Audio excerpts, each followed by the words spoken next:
En nuestra serie del libro de Daniel, hoy llegamos ya al capítulo 4. Daniel, capítulo 4. Así que le hemos llamado a este capítulo el árbol cortado.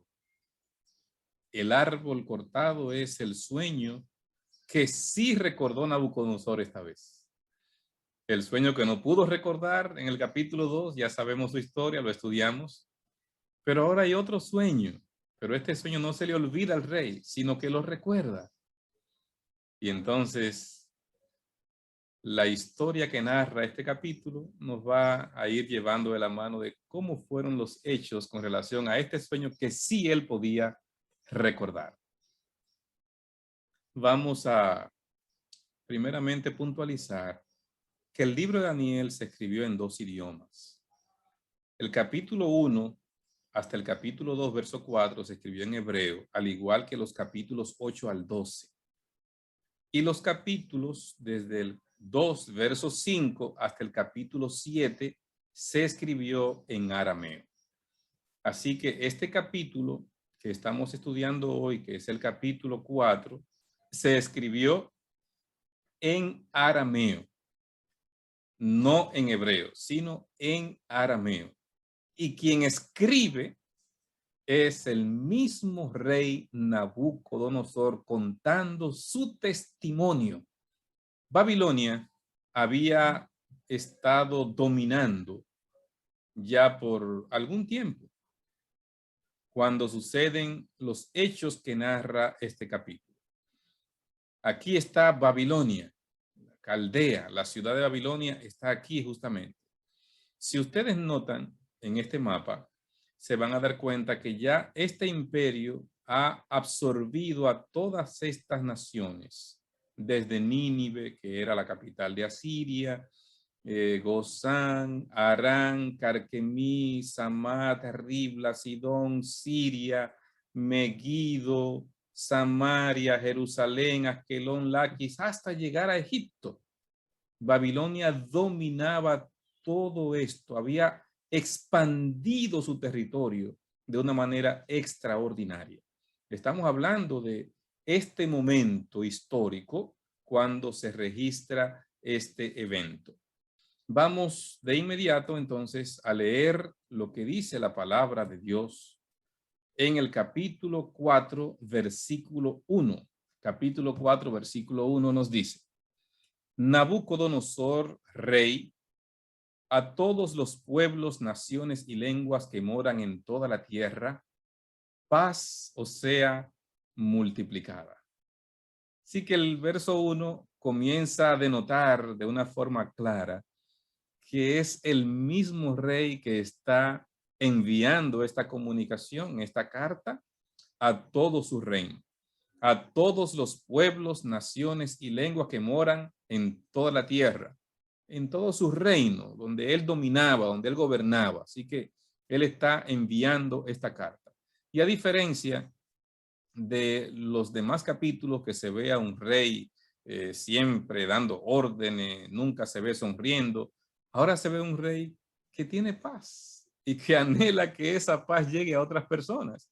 Se nota el cambio de actitud en el capítulo 4. No es el mismo rey de los capítulos 1 al 3 que ya habíamos visto. Algo ha pasado en el rey Nabucodonosor. Este versículo 1 denota una transformación, un cambio, algo diferente se ve en el rey Nabucodonosor.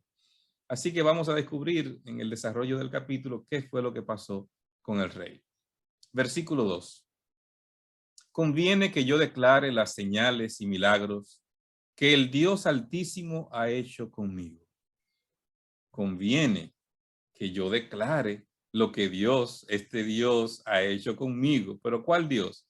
No Marduk, no Bel, no esa pléyade de dioses que había en Babilonia. Él se refiere al Dios Altísimo, el Dios que gobierna los cielos y la tierra, el Dios de Daniel. Es a ese Dios que él se está refiriendo. Y él se refiere como el Dios Altísimo porque está por encima de los más elevados monumentos que había en Babilonia. El Dios más alto que todo. Así lo llama y así lo reconoce aquí. ¿Y qué comienza diciendo él en el versículo 2? Conviene que yo les dé un testimonio, que yo les declare las señales, los milagros que ese Dios ha hecho conmigo. Así que lo que viene a continuación es mi testimonio de lo que ese Dios ha hecho, cómo Él trató conmigo, de qué manera Él me fue llevando hasta que yo lo reconozca como el único Dios. Entonces comienza la descripción del testimonio espontáneo de este rey para todos sus súbditos que van a escuchar la lectura de esta carta. Esta transformación tiene que ver, según el versículo 2, directamente con las señales y los milagros que el rey dice que el Dios Altísimo hizo con él. Así que lo que viene ahora es esa descripción exacta e inequívoca de esas señales. Vamos a ir al capítulo 4, ahora al versículo 3. Y en este versículo 3 nos dice, cuán grandes son sus señales y cuán potentes sus maravillas. Su reino, reino sempiterno, y su señorío de generación en generación. Así que el rey está tan impactado contando su testimonio que él comienza diciendo la grandeza de ese Dios. Cuán grandes son sus señales, cuán potentes sus maravillas. El reino de ese Dios al que yo me refiero, que no es el Dios común que yo adoraba antes, esos dioses de madera, de piedra, no. Ese Dios es tan poderoso, sus maravillas son tan grandes, su reino es sempiterno y su señorío de generación y generación. No pasa su señorío. Es de ese Dios que yo les voy a hablar. ¿Cómo fue mi proceso? Dice él. Yo estaba tranquilo en mi casa, floreciente en mi palacio. Así que no había guerras. Este versículo denota que ya había sometido a todos sus enemigos, que no había quien osara levantarse contra Babilonia. Por eso algunos estudiosos mirando este versículo dicen que esto estuvo pasando aproximadamente unos 20 a 24 años después de comenzar a reinar. El reinado de Nabucodonosor fue de 43 años. Así que había pasado un poco más de la mitad de su reino cuando se dio el evento que se narra en este versículo 4, en todo el capítulo, y que él dice, estaba tranquilo en mi casa. No hay guerras, no hay quien me enfrente, estoy tranquilo. Está floreciente mi reino. Así me encuentro yo en mi palacio. Así que el rey está en una etapa de disfrute de sus grandes victorias. Comienza la narración diciendo, vi un sueño que me espantó y tendido en cama, las imaginaciones y visiones de mi cabeza me turbaron. El sueño del capítulo 2, él estaba pensando en el futuro. ¿Qué iba a ser de los reinos que iban a suceder después de él? ¿Qué iba a pasar con su reino? Y Dios le dio ese sueño del capítulo 2. Ahora él dice que el sueño que lo espantó es porque las imaginaciones y visiones que él tiene ahora lo han turbado. O sea, es un sueño que lo ha dejado inquieto. Es un sueño que ha tenido ahora en su mente que él no logra tener la menor idea de lo que significa. Por esto, mandé que vinieran delante de mí todos los sabios de Babilonia para que me mostrasen la interpretación del sueño. En el capítulo 2, él había mandado a buscar a los sabios. Dentro de los sabios estaba Daniel. Y allí estaban magos, adivinos, astrólogos, todos estaban allí dentro de ese grupo. Y dentro de ese grupo de sabios del imperio estaba Daniel. Así que ahora en el capítulo 4, él vuelve a llamar a los sabios de Babilonia para que le den la interpretación del sueño. Y el verso 7 narra que vinieron, como se esperaba, magos, astrólogos, caldeos y adivinos. Y él les dijo el sueño, pero no pudieron mostrar su interpretación. Y uno se pregunta, si ya en el capítulo 2 él se dio cuenta del poder de Daniel, ¿por qué no llama de entrada a Daniel? ¿Por qué no llama al que le explicó aquel sueño que nadie pudo saber qué era? Y él le dice lo que fue y se lo explica. ¿Por qué no llama a Daniel desde el inicio? Recuerden que el rey había estado en una especie de lucha de poder con Dios. En el capítulo 2, el Señor le dijo los reinos que se iban a suceder uno después del otro, y después ve la piedra que golpea la estatua y la desmenuza, y es el reino de Dios que va a henchir toda la tierra. Pero en el capítulo 3, él manda hacer una estatua de oro entero, diciéndole al mundo que su reino iba a ser cabeza, pies, todo, la estatua completa, no solamente la cabeza, sino el pecho, los brazos, el vientre, las piernas y los pies, todo de oro. O sea, era una rebeldía a lo que le había descrito Daniel. Dios está lidiando con el rey, pero el rey está todavía en un proceso de reconozco que tu Dios es grande, pero nosotros tenemos muchos otros dioses además de tu Dios. O sea, reconozco que el tuyo es un Dios importante, pero no es el único Dios. Todavía él está en ese proceso. Cuando en el capítulo 3 vemos los milagros extraordinarios que el Señor hizo de protección de sus 3 jóvenes, entonces el rey quedó impactado y hasta manda un decreto que nadie hable en contra del Dios de estos muchachos, porque el que hable en contra de ellos va a ser descuartizado. O sea, quedó impactado, pero todavía no ha rendido su alma, no ha abierto su corazón a ese Dios. Así que cuando tiene este sueño, manda a buscar todavía a los que le sirven a sus dioses egipcios, porque él no se ha convertido aún, a pesar de las señales grandes que ha visto. Se resiste. Como muchas personas a veces nos resistimos a la voz de Dios. Y Dios me habla, y Dios me llama, y Dios me ruega, y Dios me implora, y yo sigo renuente, y sigo duro, y busco la forma de escaparme.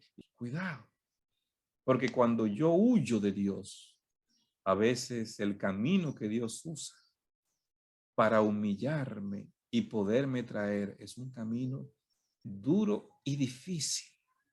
Pero si nosotros podemos ver que es la única forma de salvarnos, nosotros mismos le hubiéramos dicho, Señor, sí, fue lo mejor que tú pudiste hacer para tú salvarme. Porque si yo seguía el camino que iba, me iba a perder. Estaba perdido.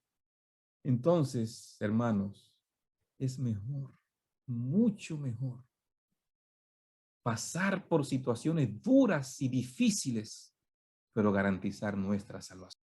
Así que el rey se resiste y por eso manda a buscar magos, astrólogos, caldeos para que le muestren la interpretación, pero fue inútil. Estaban condenados al fracaso. Así que finalmente, después que nadie puede darle la explicación, decide buscar a Daniel. Cuando entra Daniel, cuyo nombre era Belsasar, el nombre que le habían puesto allí en Babilonia, como el nombre de su Dios, dice él en la carta, y en quien mora el espíritu de los dioses santos, entonces le conté el sueño, diciendo, Belsasar, jefe de los magos, ya que he entendido que hay en ti espíritu de los dioses santos, y que ningún misterio se te esconde, declárame las visiones de mi sueño que he visto y su interpretación. El rey reconoce la grandeza de Daniel delante de los otros magos. Y todavía uno puede preguntarse, ¿qué le pasó a los magos? Que no intentaron darle explicación. Porque si uno mira el capítulo 2, los magos decían, dinos el sueño y te vamos a dar la interpretación. Pero el rey no se acordaba y ellos no podían saber que él se soñó. Perfecto. Pero ahora el rey se acuerda y le dice el sueño. ¿Por qué ellos no se lo interpretan si él le dijo el sueño? El sueño tenía elementos que eran contradictorios. y vamos a verlo en el desarrollo del mismo. Así que si ellos interpretaban una cosa, después no podían salir que eso que interpretaron no era así por la forma en que el sueño se iba a desarrollar más adelante. Así que ellos estaban en una encrucijada. Si le decimos esto, entonces, ¿qué significa después al final cuando el árbol es cortado? Si el árbol es él. No. Entonces estamos diciendo que el rey va a morir. Así que no, mejor no sabemos. Esa estrategia que usaron también los líderes fariseos en el tiempo de Jesús, cuando él lo puso, el bautismo de Juan, ¿era de Dios o de los hombres? No sabemos, pero ellos sabían, pero no se atrevían a decir. O si decían lo que ellos entendían y creían, sabían que el pueblo se iba a ir en contra de ellos. No sabemos. Así que los magos y adivinos ahora prefieren no saber y que busquen a Daniel de nuevo para no meterse ellos en un problema. Así lo decidieron. Así que llegó Belsasar y el rey entonces le va a dar los detalles acerca del sueño. Hay un escenario positivo, pero un escenario negativo en el sueño. Eso es lo que vamos a ver a partir del versículo 10. Estas fueron las visiones de mi cabeza. Mientras estaba en mi cama, me parecía ver en medio de la tierra un árbol cuya altura era grande. Crecía este árbol y se hacía fuerte, y su copa llegaba hasta el cielo, y se le alcanzaba a ver desde todos los confines de la tierra. Su follaje era hermoso, su fruto abundante, y había en él alimento para todos. Debajo de él se ponían a la sombra las bestias del campo, en sus ramas hacían morada las aves del cielo, y se mantenía de él toda carne. Así describe el rey. Fíjense los detalles que va dando acerca de ese árbol enorme, su follaje, su grandeza, la sombra que da, las bestias vienen para estar bajo su sombra, las aves en sus ramas, se mantiene toda la carne existente, depende de ese árbol. Así está describiendo el rey Nabucodonosor el sueño. Allí, a Daniel, a todos los magos, adivinos, astrólogos que están allí presentes también, mientras el rey está contando una vez más este sueño. Imagínense un árbol enorme, con una gran sombra. Imagínense por un momento que vienen las bestias del campo para estar allí, huyendo del sol y del calor, estar bajo su sombra, y que usted mira sus ramas hacia arriba y ve las aves allí disfrutando, haciendo nidos y cantando cada una. Ese escenario es el que el rey está contando hasta este momento. Pero ahí no termina el sueño. Entonces, la figura de ese árbol grande, enorme que se da en este sueño, hace alusión al carácter presuntuoso del rey. No es un árbol común, es un árbol enorme y toda carne depende de él. Está hablando de la superioridad, de la grandeza, de la extensión de su reino. Así se le describe al rey Nabucodonosor en este capítulo 4. El árbol del sueño simboliza el orgullo de un rey que tiene intenciones de reemplazar a Dios. Porque cuando él envía a construir esa estatua en el capítulo 3, es porque él tenía intención de reemplazar la explicación que Daniel había dado. Por lo tanto, fíjense lo delicado en que había caído este rey, el punto serio donde había caído. El verso 13 sigue diciendo, donde viene la otra parte del sueño, que es la que no se atrevían a poder explicar los magos y adivinos. Dice, vi en las visiones de mi cabeza, mientras estaba en mi cama, que he aquí un vigilante y santo descendía del cielo. Él está mirando el árbol en toda su extensión, pero ahora observa que viene un vigilante y santo. Desciende del cielo, allí donde estaba el árbol. Ese vigilante y santo, ¿quién es? Un ángel. Es un ángel que Dios envía que va a ejecutar una orden que Dios le ha dado. Y el rey sigue diciendo, y clamaba fuertemente y decía así, derribad el árbol cortad sus ramas, quitadle el follaje y dispersad su fruto.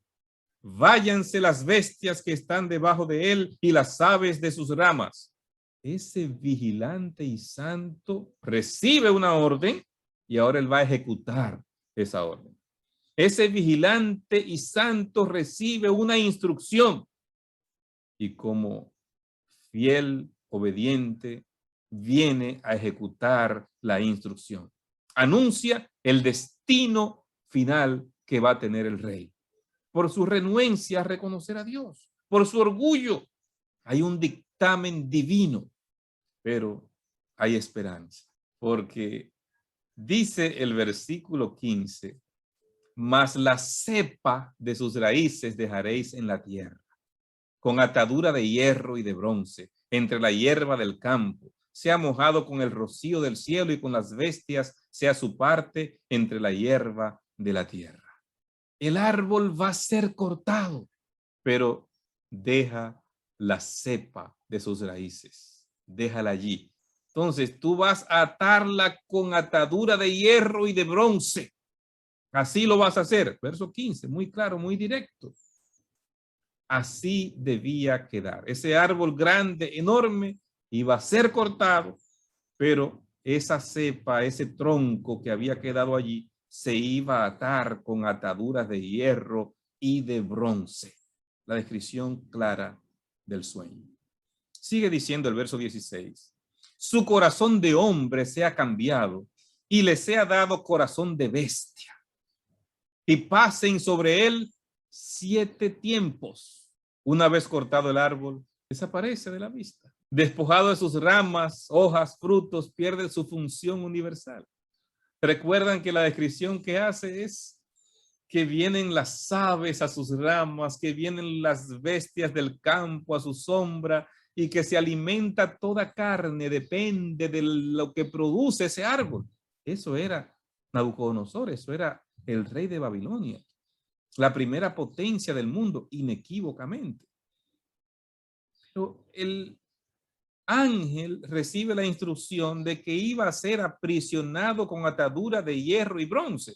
O sea, aunque el rey iba a perder su hegemonía, iba a perder su reinado, su poder, no iba a desaparecer, no iba a morir, no era una muerte esto.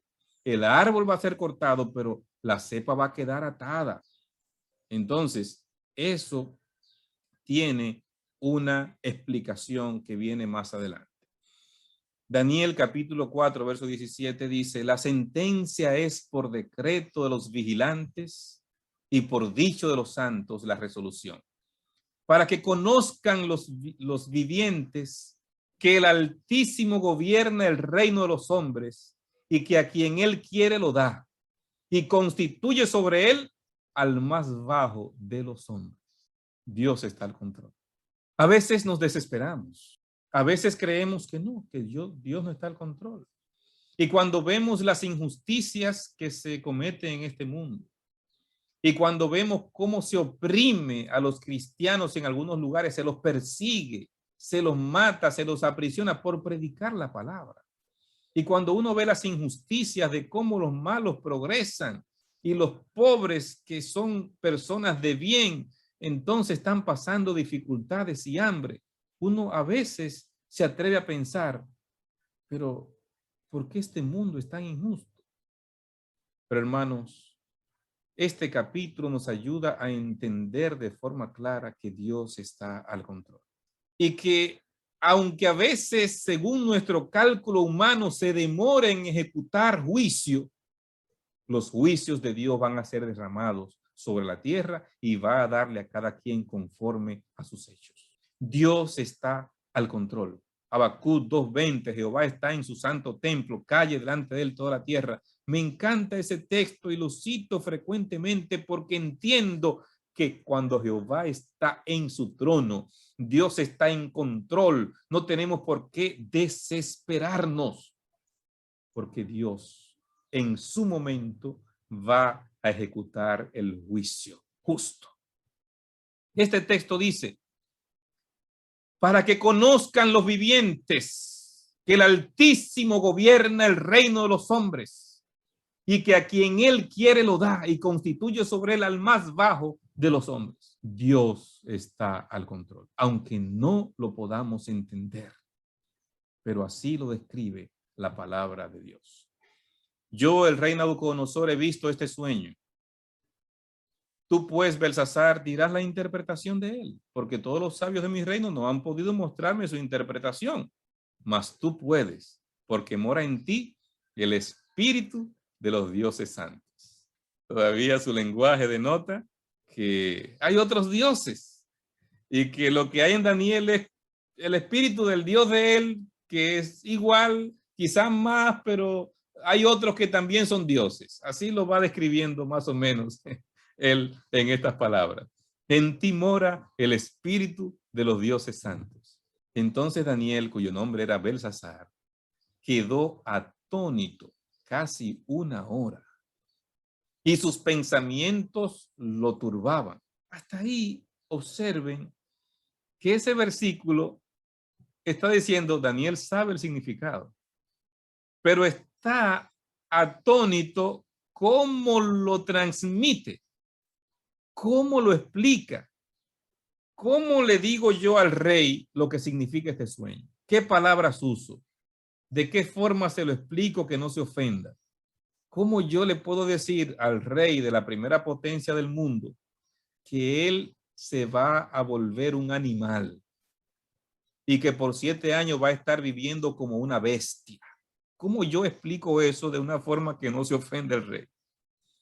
Así que ese tiempo que describe aquí, que Daniel se queda meditando, atónito, pensativo, sus pensamientos lo turbaban y dice, bueno, pero es que si se lo digo así, se va a ofender, y si se lo digo de esta manera, no sé cómo lo explico. ¿Cómo lo digo? Porque esa es la explicación. ¿Cómo le doy la explicación para que él lo entienda sin ofenderse? Dice, sigue diciendo el versículo, el rey habló y dijo, Belsasar, no te turben ni el sueño ni su interpretación. O sea, el rey se da cuenta que Daniel sabe, pero no se atreve a decir lo que tiene que decir. Y entonces el rey se lo pone un poco más fácil. Daniel, dime lo que tengas que decirme. Yo lo acepto. No te preocupes, habla. No tengas miedo. Dime. Como que le quitaron un peso a Daniel de encima. Bueno, rey, sí. Lo que tú quieres oír, la verdad, aquí va. Te lo voy a decir como es. No puedo adornarlo más. No hay cómo adornar esta verdad. He tratado de buscar palabras, he tratado de buscar la forma de que sea lo menos ofensivo posible, pero esta es la explicación. Y entonces hace una introducción como para tratar de minimizar el impacto de lo que viene. Dice, Señor mío, el sueño sea para tus enemigos y su interpretación para los que mal te quieren. Sí, yo te voy a decir la explicación, pero ojalá que esa interpretación se aplique a tus enemigos y no a ti. Pero aquí viene la explicación. Después de esa meditación de casi una hora y de las palabras de ánimo del rey, Daniel comienza la explicación del sueño ante el rey y todos los que estaban allí en palacio. ¿Cómo describe Daniel la interpretación?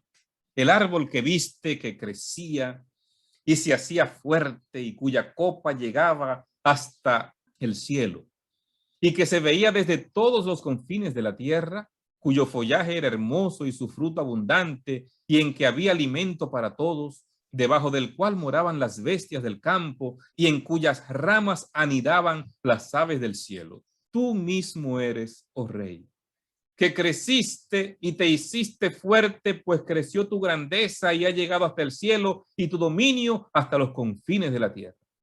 Así que el árbol representa al rey Nabucodonosor, lo mismo que la cabeza de oro, como él lo había expresado en el capítulo 2.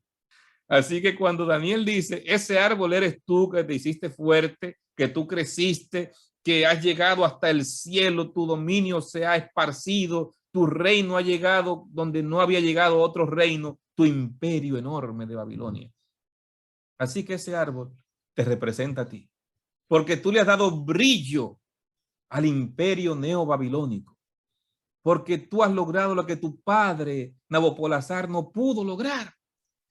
Lo que tú has hecho es extraordinario, así que ese árbol te representa a ti. Y ahora viene la parte donde otros quizás no se iban a atrever a explicar. El verso 23 dice, en cuanto a lo que vio el rey, un vigilante y santo que descendía del cielo y decía, cortad el árbol y destruidlo, mas la cepa de sus raíces dejaréis en la tierra, con ataduras de hierro y de bronce en la hierba del campo. Y sea mojado con el rocío del cielo y con las bestias del campo sea su parte hasta que pasen sobre él 7 tiempos. Esta es la interpretación, oh rey, y la sentencia del Altísimo que ha venido sobre mi señor el rey, que te echarán de entre los hombres, y con las bestias del campo será tu morada, y con hierba del campo te apacentarán como a los bueyes, y con el rocío del cielo serás bañado, y 7 tiempos pasarán sobre ti, hasta que conozcas que el Altísimo tiene el dominio en el reino de los hombres, y que lo da a quien él quiere. Qué explicación más dura, más difícil. Te dice Daniel al rey, te echarán de entre los hombres y con las bestias vas a vivir. Qué difícil. El rey de la primera potencia del mundo. Daniel le está diciendo, tú vas a estar como un animal por 7 años. Un tiempo equivale a un año. El rey no tiene un conocimiento del verdadero Dios, porque se ha vuelto renuente a reconocer a ese Dios que le ha dado evidencias de quién es él. El número 7 es simbólico en las escrituras. Simboliza plenitud, perfección. Así que este número 7 está representando un castigo de parte de Dios a este rey para doblegar su espíritu, su orgullo, su grandeza, sin querer humillarse delante de Dios. Y es lo que Daniel le está diciendo. En el verso 26, ahora Daniel le dice, en cuanto a la orden de dejar en la tierra la cepa de las raíces del mismo árbol, significa que tu reino te quedará firme hasta que reconozcas que el cielo gobierna. Tú vas a convertirte en una bestia, por 7 años vas a estar fuera del poder, pero cuando tú reconozcas quién es Dios, su grandeza, su poder, no tú, sino Él, entonces tú vas a volver a ocupar el reino. Si tu reino va a quedar firme, no va a venir otro rey, no va a ser que te depusieron y ya se puso otro. No, habrá un regente aquí que va a estar hasta que tú vuelvas, pero tu reino va a quedar firme. Nadie te va a dar un golpe de estado. Así que el rey tiene la explicación del sueño, pero todavía hay algo más. Dice el verso 27. Un consejo que le da a Daniel al rey. Por tanto, oh rey, acepta mi consejo. Tus pecados redime con justicia y tus iniquidades, haciendo misericordia para con los oprimidos. Pues tal vez será eso una prolongación de tu tranquilidad. O sea, confiesa tus pecados. Trata de redimir tus iniquidades. Haz misericordia a la gente, no maltrates a los esclavos que tienes aquí. Trátalo bien a los demás. No abuses del poder. O sea, trata de ser misericordioso con los otros. Daniel le da un consejo sabio porque dice, tal vez así se prolongue tu tranquilidad antes que se ejecute esto. Y muy posiblemente durante algún tiempo el rey siguió el consejo de Daniel. Durante algún tiempo el rey recordaba ese sueño y se ruborizaba de que él tenga que irse a morar con las bestias por 7 años. Pero el tiempo pasa, el tiempo pasa. Y a veces lo que nos impacta y nos impresiona en un momento, como que el tiempo hace que se vaya apagando y que se vaya olvidando y que volvamos otra vez a la vida antigua y a la vida pasada. Nabucodonosor no debería arrepentirse a fin de recuperar su prosperidad, sino porque comprende la gravedad de su pecado. Tus pecados redime. Daniel le aconseja que se arrepienta de su pecado y que trate bien a los demás. Y entonces todo esto vino sobre el rey Nabucodonosor al cabo de 12 meses, paseando en el palacio real de Babilonia. Por algún tiempo, sí, el rey estuvo humillado, haciendo bien a los demás, arrepentido, pero quizás no arrepentido de corazón, quizás no un arrepentimiento que salía del alma, sino por el recuerdo del sueño. Déjame tratar bien aquel, porque el sueño decía, hay dos palabras que se parecen, que son arrepentimiento y remordimiento. El remordimiento es temor por las consecuencias del pecado. El arrepentimiento es sentir dolor y pesar por el pecado. Entonces, no son iguales. Una teme las consecuencias de mis errores, de mi pecado, pero otra le duele pecar porque ofende a Dios. Lo que pareciera que en el rey había era un elemento de miedo y temor por las consecuencias que le habían anunciado en el sueño. Y trató de hacer lo mejor que pudo 12 meses, pero no había un cambio, no había una transformación completa. Así que al cabo de 12 meses estaba en su palacio. Habló el rey y dijo, ¿no es esta la gran Babilonia que yo edifiqué para casa real con la fuerza de mi poder y para gloria de mi majestad? Así lo dice el rey. Ahí está mirando la grandeza del reino. Y mirando la grandeza de este reino, dice estas palabras. Yo he hecho esta Babilonia. ¿Cuán grande era Babilonia? Era una ciudad extensa. Se cree que había unos 70 kilómetros de muros. Todos los muros que rodeaban la ciudad en sus diferentes etapas. Recuerdan, había un doble muro sobre la ciudad, pero él mandó a hacer un muro externo que era un tercer muro en una parte de la ciudad por donde más se visualizaba que podían venir los ataques del enemigo. Es increíble lo que hizo el rey con esta ciudad, una ciudad extraordinaria. De hecho, aquí en pantalla les estoy dejando uno de los ladrillos, como pueden ver aquí, este ladrillo que ven acá.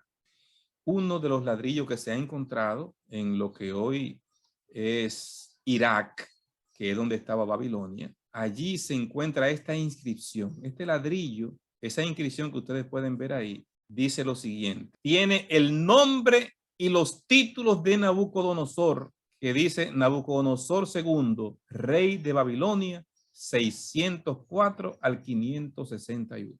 Esa inscripción que pueden ver ahí. No todos los ladrillos tenían la inscripción, tenían muchos que no lo tenían, pero siempre ponían algunos ladrillos con la inscripción y así era como ellos lo encontraban. Algunos con la inscripción y ese ladrillo lo conservan. Está conservado en un museo, ese ladrillo, en Alemania. Así que extraordinario, o sea, las evidencias arqueológicas atestiguan de la realidad de lo que fue el reinado de Babilonia. No hay dudas, ahí está la historia. Aquí pueden ver otro ladrillo con una inscripción.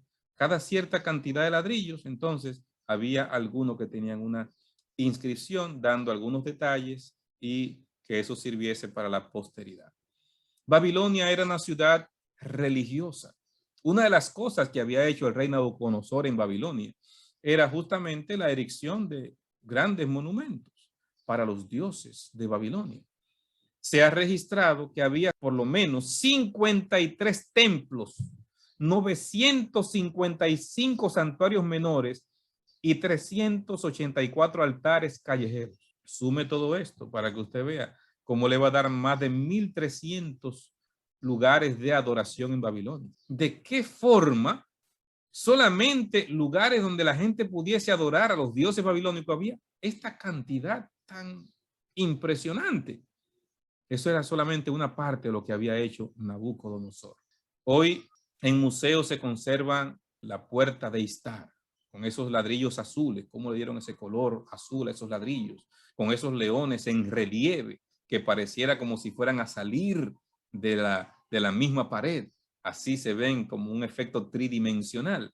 Esto es real, se sacó de allí donde estaba la ciudad de Babilonia y se llevó hasta otros lugares y está hoy exhibido en museos, en el Museo de Berlín. Babilonia realmente fue una ciudad impresionante para su tiempo. La ciudad más impactante, podemos decir, del mundo antiguo, con sus grandes obras extraordinarias como el Sigurat, donde estaba ese gran edificio de 7 niveles, y entonces en su parte más alta estaba el templo del dios Marduk, pero había también en su edificación interna, había adoración para otros dioses. En la parte más alta, su dios principal, que era el dios Marduk. Otra de las cosas impresionantes que había en Babilonia, además de esas murallas, además de los grandes edificios, la belleza arquitectónica de la ciudad, entonces eran los jardines colgantes. Él tenía varios palacios, pero en uno de esos palacios, entonces, por amor a su esposa, mandó a hacer los jardines colgantes. Donde ella vivía había mucho verdor, había mucha vegetación, flores, entonces ella estaba triste en este desierto que lo que ve arena por todas partes, y el rey transformó ese entorno y pudo hacer una edificación extraordinaria que le llamaron los jardines colgantes por la altura a la que habían elevado esos jardines y cómo lo llenaron de todo tipo de plantas. Se cree que trajeron plantas desde la tierra misma de ella que fueron mandadas a buscar para sembrarlas aquí, para que ella estuviera en ese mismo ambiente de su tierra, y cómo a través de una especie de bombas podían tomar el agua del Éufrates y subirla hasta lo más alto a través de unas maniguetas, unas bombas que hacían, y entonces mientras le daban a esas maniguetas, esa agua subía, y era una especie de bomba manual que utilizaban para poder llevar agua a lo más alto donde estaban esas flores y donde colgaban todos esos jardines que él había hecho en ese palacio. Los jardines colgantes es reconocida como una de las 7 maravillas del mundo antiguo. Los jardines colgantes de Babilonia impactó tanto que es hoy por hoy reconocida ese monumento que él hizo para su esposa como una de las 7 maravillas arquitectónicas del mundo antiguo. ¿Cuáles son las otras 6 maravillas arquitectónicas del mundo antiguo? Bueno, está el faro de Alejandría, la pirámide de Giza en Egipto, está el coloso de Rodas en Grecia, está el templo de Diana en Éfeso. La Biblia habla acerca de este templo en el libro de Hechos, capítulo 19. El templo de la diosa Diana, hecho originalmente 500 años antes de Cristo, destruido y reedificado y vuelto a reedificar, y así estaba en pie por muchos siglos. Se había mantenido este templo de Diana, una de las 7 maravillas del mundo antiguo. Este templo también estaba la estatua de Zeus, una estatua de 12 metros de altura, una de las 7 maravillas del mundo antiguo. Y también la otra de las 7 maravillas, ya la número 7, era el mausoleo de Halicarnaso. El mausoleo de Halicarnaso que se había hecho en honor a Mausoleo. Era un sepulcro, pero un sepulcro con una construcción de lujo impresionante, de tal magnitud que se constituyó en una de las 7 maravillas del mundo antiguo. Así que Nabucodonosor, cuando dice estas palabras, ¿no es esta la gran Babilonia que yo edifiqué para gloria de mi majestad?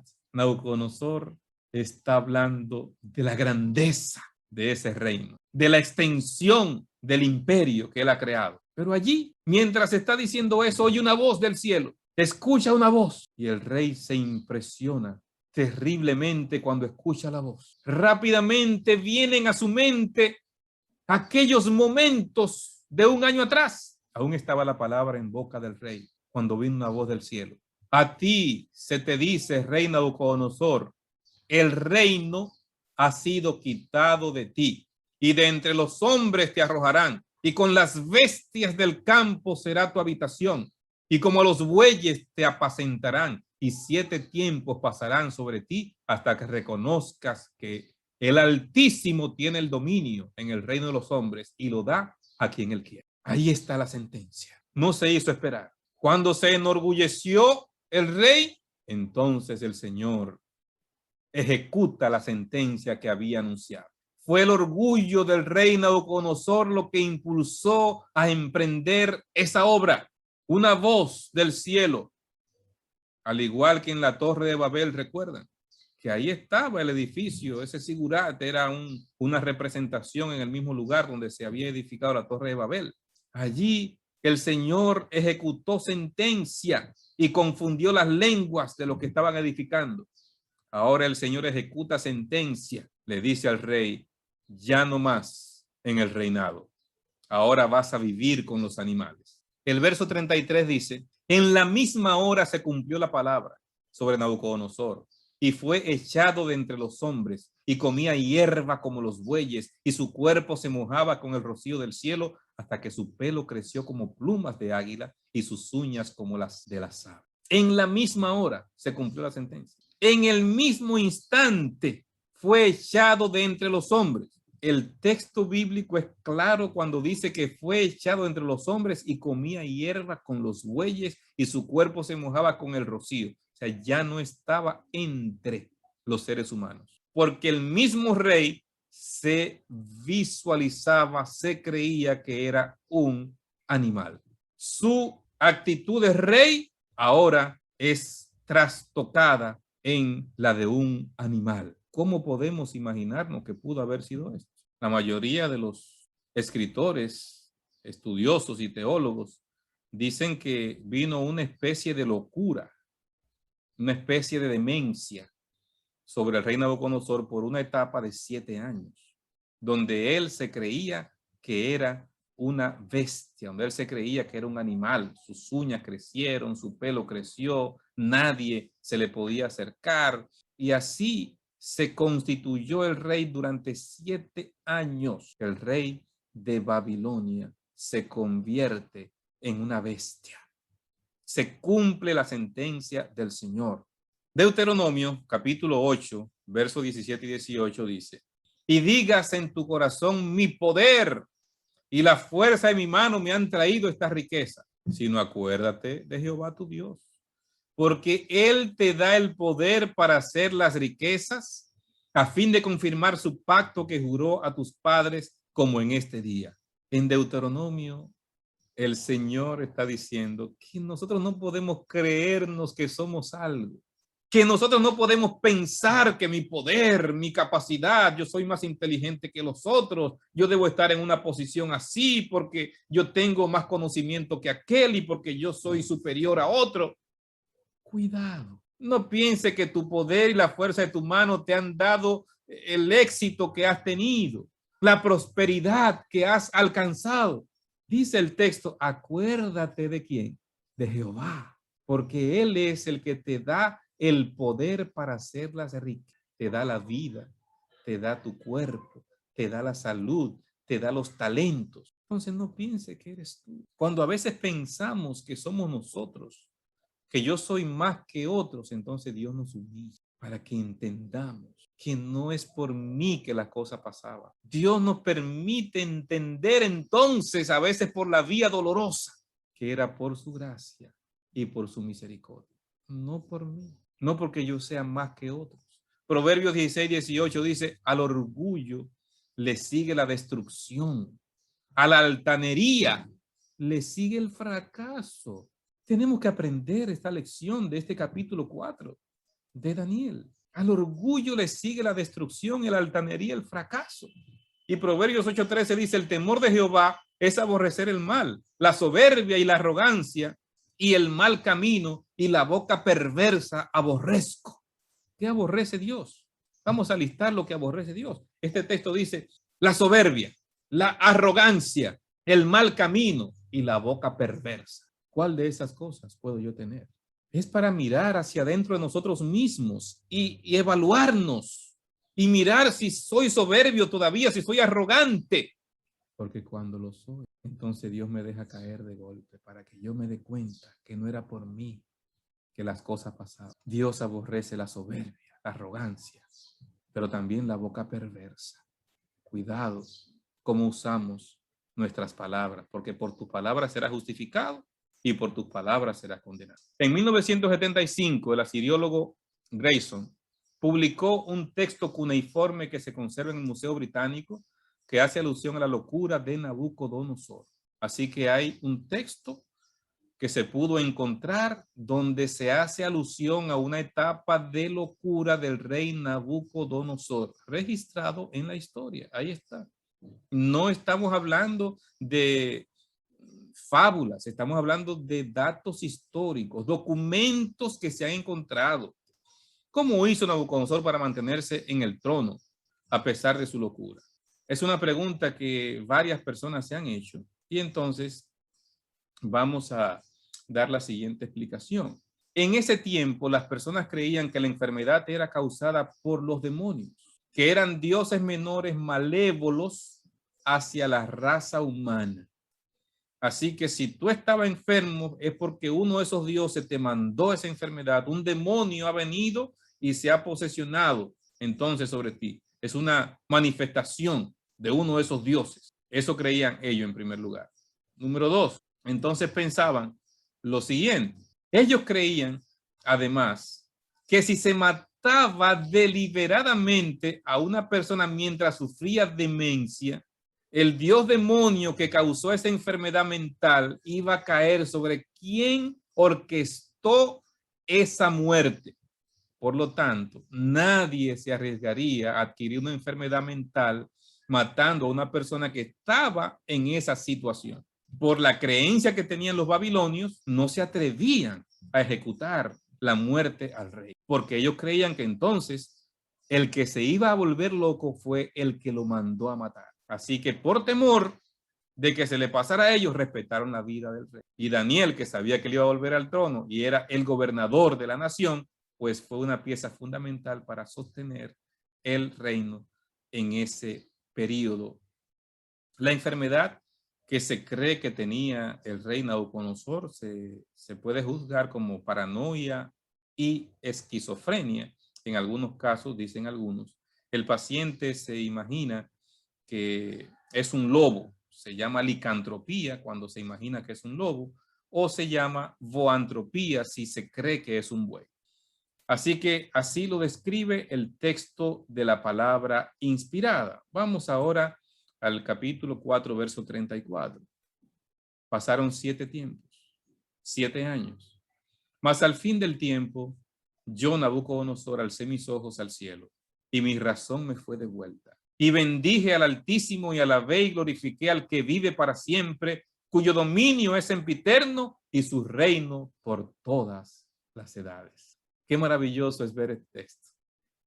Porque al fin del tiempo, Nabucodonosor alza sus ojos al cielo, en actitud de reconocer que ese que está en lo alto es el Dios. En la actitud de reconocer la grandeza de ese Dios. Y entonces dice él, ¿qué hice?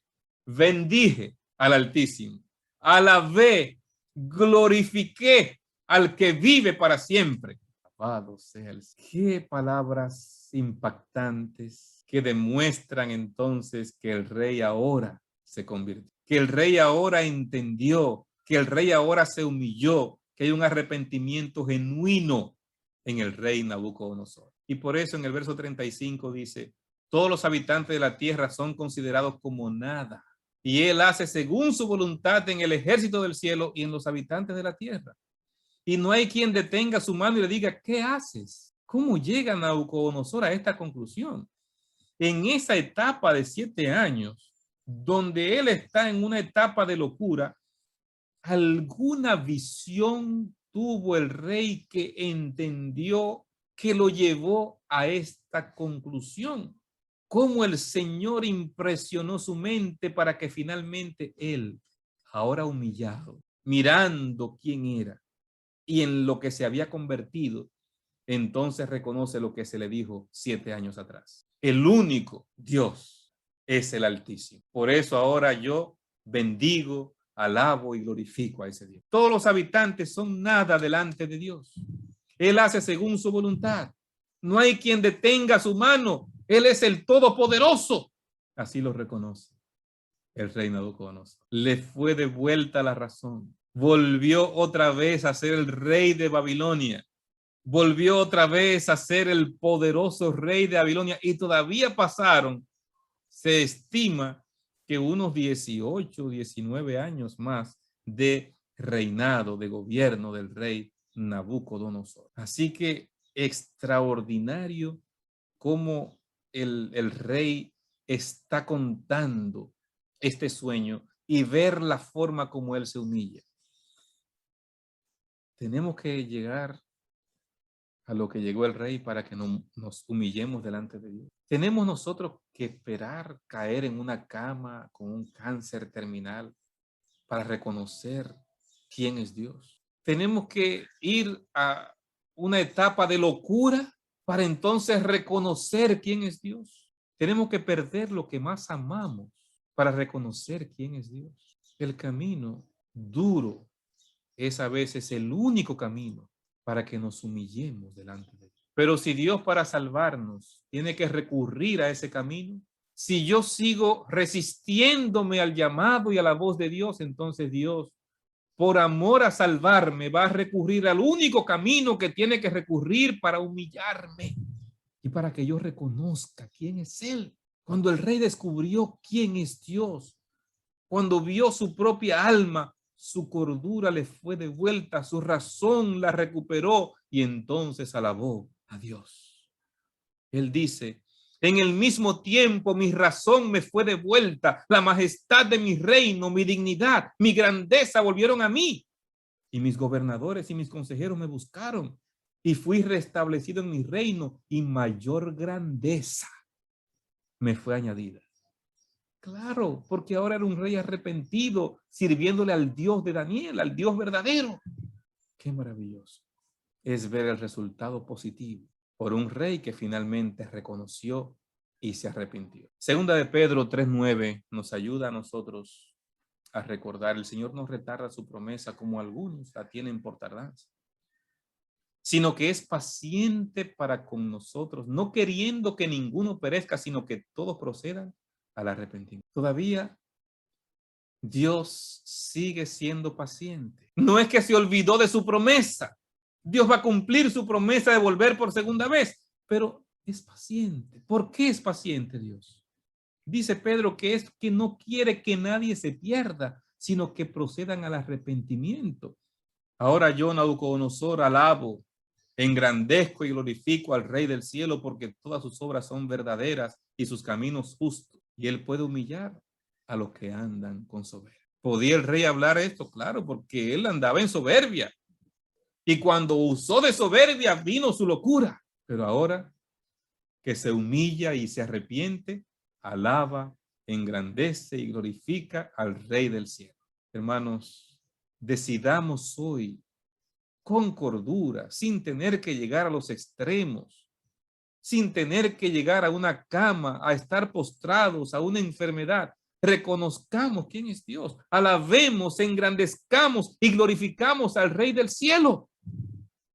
Reconozcamos que sus obras son verdaderas, que sus caminos son justos, sin tener que llegar a los extremos que llegó Nabucodonosor.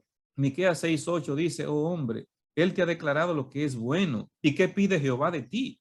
Solamente hacer justicia y amar misericordia y humillar ante tu Dios.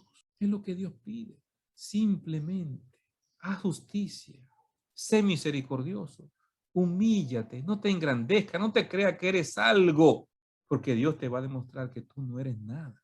Hermanos, qué grande es Dios. La historia de Nabucodonosor debe ser suficiente para que tú y yo vengamos a los pies de Jesús.